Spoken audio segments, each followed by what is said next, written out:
അതിനെ പിടിച്ചതോ? ഏതിനെ? ഇതിനെ. അതിന്റെ പേരെന്താ? അത് കുട്ടി. കുട്ടിപ്പൂച്ച. കുട്ടിപ്പൂച്ച. അമ്മ പിടിക്കാലോ. ഞാൻ പിടിക്കോളാം. എത്ര എണ്ണം എണ്ണി വയ്ക്കേ? 1 2 3 ഉള്ളൂ. 3 ഉള്ളോ? വരുമെന്നിട്ട് പൂച്ച ഒന്നെടുത്തോളാം പറയും. വയ പറയും.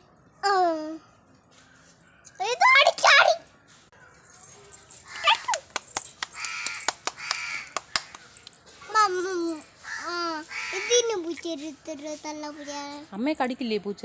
കടിക്കില്ല. അയ്യോ പൂച്ച കടിക്കാം. എൻ്റെ അമ്മ അമ്മയെ കടിക്കും. പിന്നെ എൻ്റെ അമ്മ അവിടെ കിടക്കണ്ട കണ്ട.